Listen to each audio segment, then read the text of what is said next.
Фильм Қытайда басталады. Басты кейіпкер Вэй есімді қыз. Ол әкесінің күнделігінен көрген гүлді сурет салып отыр. Әкесі ғалым, ол бұл гүлдің өлі гүл деп аталатынын және шыбындарды тарту үшін жағымсыз иіс шығаратынын түсіндіреді. Осы кезде әкесі мен қызында бірдей үлкен тыртық бар екенін байқаймыз. Алайда әкесі Вэйге өзін және оны әдемі ете алатын жаңалық ашқанын қуана хабарлайды. Ол зертханасында егеу құйрықтың терісін алып, оған өз жасаған сұйықтығын енгізеді. Кейін теріні бетіндегі тыртықтың орнына орналастырады және ол ғажайып түрде жазылып кетеді. Әкесі тәжірибесінің сәтті шыққанына қатты қуанады. Бірақ көп ұзамай сұмдық оқиға орын алады. Оның терісі тез қалпына келіп, регенерациялану процесі бақылаудан шыға бастайды. Ақырында тері оның аузын жауып тастайды. Ол оны скальпельмен кесіп тастауға тырысады, бірақ тері қайта өсіп шығады. Бұл көрініске куә болған Вэй қорқып кетеді және әкесіне көмектеспек болып, оның артық терісін кесіп тастауға тырысады. Бірақ байқаусызда оны өлтіріп алады. Көп жыл өткен соң Вэй бойжетіп әкесінің жолын қуған данышпан ғалымға айналады. Бірақ оның өмірі оңай емес. Туыстарымен бірге тұрады, алайда олар оны түсінбейді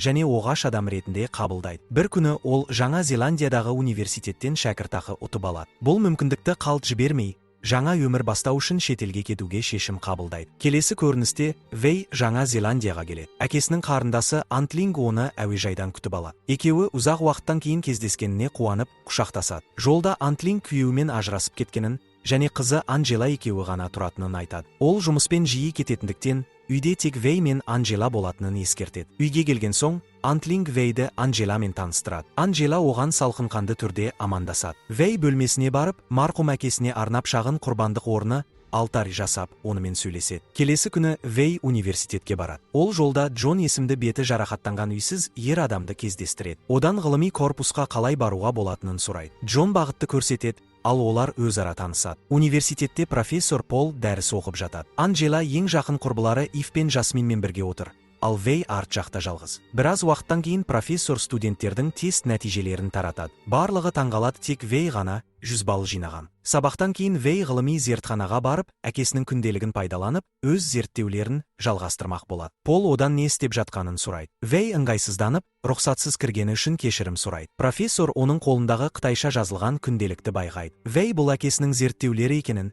және оны аяқтауды мақсат еткенін түсіндіреді. Пол оның еңбекқорлығына таңданып, зертханада көмекші болуды ұсынады. Егер өзін жақсы көрсетсе, өз зерттеуімен айналысуға мүмкіндік беретінін айтады. Вэй бұл ұсынысты қуана қабылдайды. Ол кеткен соң, Пол Вэйдің әкесі туралы интернеттен ақпарат іздей бастайды. Ол ертеректе теріні қалпына келтіру бойынша тәжірибе жүргізгенін анықтайды. Келесі күні Вэй Анджела, Ив және Жасминнің бірге тұрғанын көріп, қастарына барады. Анджела оны жақтыра қоймаса да, құрбылармен таныстырады. Вэй қыздарды түскі асқа шақырып, өзінің сүйікті Қытай тағамдарын ұсынғысы келеді. Алғашында қыздар тартынса да, ақыры келіскендей болады. Түскі ас кезінде Вэй бақытты көрінеді, тіпті қыздармен бірге селфи жасайды. Бірақ олардың жүзінде қанағаттанбаушылық байқалады. Анджела немере қарындасынан ұялып, тағамнан бас тартады. Соңында ол мен Ив дөрекі түрде тамақты жеместен кетіп қалады. Тек Жасмин ғана Вэйге жаны ашып, тамақтың дәмін көріп, содан кейін ғана кетеді. Үйге қайтып бара жатқанда, Вэй тағы да Джонды кездестіреді. Олар біраз әңгімелеседі. Вэй оған өз тыртықтары туралы айтып, өзі сияқты зақымдалған адамдарға көмектесетін нәрсе жасап жатқанын айтады. Бірақ Джон оны жай ғана жұбатып, оның өзі де сұлу екенін айтады. Кейінірек Вэйге профессор Пол кездесіп,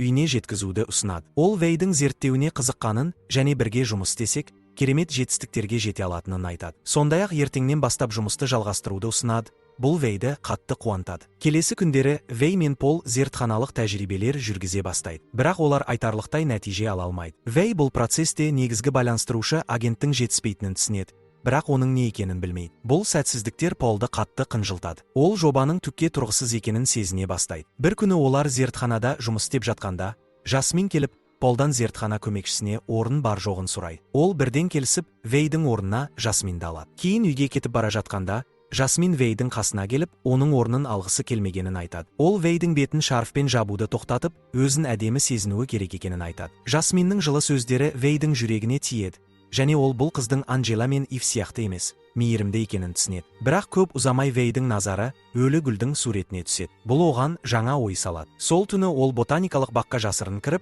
сол гүлдерді ұрлайды. Ол осы гүлдер іздеген байланыстырғыш агент болуы мүмкін деп үміттенеді. Кейін Вэй зертханаға оралып, гүлдермен тәжірибе жасай бастайды. Осы кезде Пол мен Ив басқа бөлмеде жақын қарым-қатынаста болып жатады. Бұл олардың кездесіп жүргенін көрсетеді. Вэй өз санынан кішкене тері бөлігін кесіп алып, жасаған ерітіндісімен араластырады. Содан кейін ол сол теріні қайта орнына жапсырып, сұйықтықты инемен жібереді. Таңқаларлық жағдай орын алады, тері бірден бітісіп, жазыла бастайды. Сол сәтте Пол мен Ив Вейдің зертханада жүргенін байқап, Пол оған жақындайды. Вей оған өлі гүлдің қасиеттерін ашқанын және мінсіз формула жасағанын қуана айтады. Бірақ ол өз санын көрсеткен кезде, Ив бұл жағдайды дұрыс түсінбей, телефонын алып, суретке түсіріп алады. Сосын Вейді қыздар кешіне баруға сылтау айтып алып кетеді. Вейдің асығыс кетіп бара жатып, әкесінің күнделігін ұмытып кеткенін Пол байқайды. Ол күнделіктің жазбасын аударуға көмектесу үшін досына хабарласады. Біраз уақыттан кейін Анджелаға Ив сурет жіберіп, онда Вейдің профессорға санын көрсетіп тұрған сәті бейнеленген. Мұны көрген Анджела ашуға булығып, дереу үйге барып, немере қарындасын іздейді.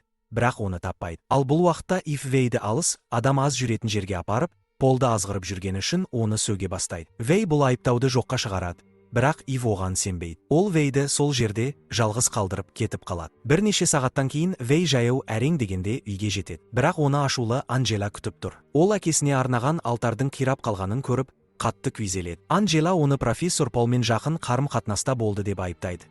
Және ешқандай түсініктемені тыңдағысы келмей. Анджела мен Вей арасындағы ұрыс-керіс бірте-бірте төбелеске айналады. Ақырында Анджела басымдық алып, Вейді жерге құлатып, қылқындыруға тырысады. Өзін қорғау үшін Вей жақын жерден тамақ таяқшасын алып, Анджеланың көзіне соғып жібереді. Нәтижесінде немере әпкесі өліп қалады. Болған оқиғаға Вей бірден өкінеді, бірақ өзін сабырға шақырып, бәрін жөндеуге болатынын ойлайды. Ол Анджеланың денесін ваннаға сүйреп апарып, бетінен жұқа қабатты сылып алады. Дайындаған сұйықтықты теріге енгізіп, оны өз бетіне жапсырады. Сұйықтық әсер етіп, Вей бірте-бірте Анджеланың кейпіне енеді. Жаңа түрін көрген Вей қатты қуанып, өзінің енді қандай сұлу екенін айтады. Біраз уақыттан кейін үйге тәте Лин келеді. Ол енді Анджеланың орнында Вей тұрғанын аңғармайды. Вей жасаған ісіне риза болып, енді жаңа өмірді Анджела ретінде жалғастыруды шешеді. Келесі күні ол университетке барып, Анджела болып кейіп танытады. Танымалдығы мен жаңа өмірін рахаттана сезінеді. Ив пен Жасминмен уақыт өткізеді, ал олар ешқандай өзгерісті байқамайды. Сабақтан кейін Анджеланың жігіті оны орманға серуенге шақырады. Ол өз сезімін білдіреді, ал Вей ешқашан жігіті болмағандықтан,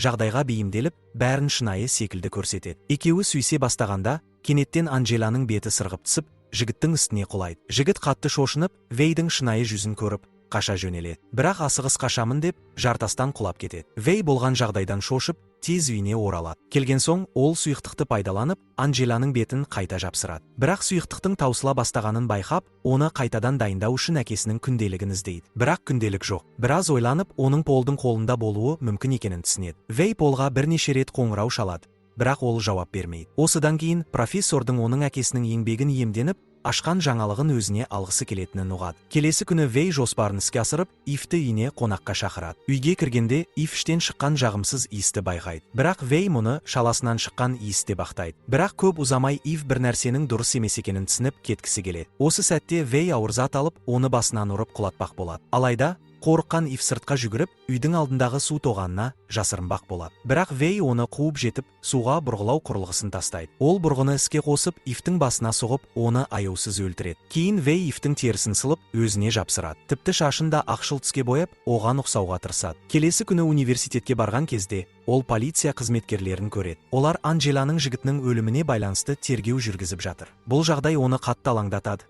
Сондықтан тез үйіне қайтады. Кешке Вей Анджела мен Ивтің денелерін бөлшектеп, оларды тоғанға лақтырып жібереді. Сосын Ивтің телефонын тексеріп, зертханада түсірілген суретті табады. Осыны пайдаланып, Вей университет әкімшілігіне суретті жіберіп, Полдың студентпен жақын қарым-қатынаста болғанын айыптайды. Бұл Полдың беделін құртқандай әсер етеді. Нәтижесінде оны жұмыстан шығарады. Бірақ Пол бұған аса уайымдамайды, өйткені ол ғылыми жаңалық ашудың аз-ақ алдында тұр. Келесі көріністе Пол зертханада жұмыс істеп, бірнеше сәтсіз әрекеттен кейін мінсіз формуланы жасап шығарады. Ол Ивке, яғни Вейге, хабарлама жіберіп, жаңалығын бірге атап өтуді ұсынады. Бірақ оның Ивке жазған хатын шын мәнінде Вей оқып отырған еді. Біршама уақыт өткен соң, Ивтің кейпіне енген Вей Полдың үйіне келеді. Ол әкесінің күнделігін іздеп жүр. Пол жасырын бөліктен қымбат шарапты алып жатқанда, Вей оның құнды заттарды қайда сақтайтынын байқайды. Сәтті пайдаланып, ол жәшікті ашып, жаңа жасалған сұйықтықтың бір флаконын алады. Полдың күмәндана бастағанын байқаған Вей басы ауырып тұрғандай кейіп танытып,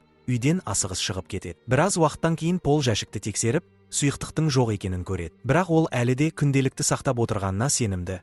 сондықтан аса уайымдамайды. Алайда ол жағдайды ой елегінен өткізіп, әлгі Ивтің шын мәнінде Вэй екенін түсінеді. Үйіне оралған соң, Вэй бетпердесін шешіп, өз қалпына келеді. Бір кезде оған Жасмин келеді. Ол Анджела мен Ивтің жоғалғанына алаңдап, оларды іздеуде. Вэй оған екеуі қазір басқа жерде түнейді деп өтірік айтады. Бірақ Жасмин тоңазытқышты ашқанда, ішінен мутантқа айналған Ивтің басын көріп, шошып кетеді. Ол болған жағдайды түсінуге де үлгермей жатып, Вэй оны полиэтилен қапшықпен тұншықтырып өлтіреді. Көп ұзамай Пол Вэйдің үйіне келеді. Ол болған жағдайға таңданып, «Сен не істедің?» деп сұрайды. Вэй оған, «Бұл сенің кінәң, сен менің әкемнің еңбегін ұрладың», деп айыптайды. Бірақ Пол этикаға мән бермейді. Керісінше, ол тарихи жаңалық ашқанына риза. «Маған бәрібір. Мен әлемді өзгертетін жаңалық жасадым. Енді миллиардер боламын», дейді ол қуанып. Пол өзін басты ғалым ретінде атап, Вэйдің жай ғана зертханалық көмекші болғанын айтады. Сондықтан барлық кредит заңды түрде оған тиесілі деп сендіреді. Ол Вэйден сұйықтықтың қайда екенін сұрағанда,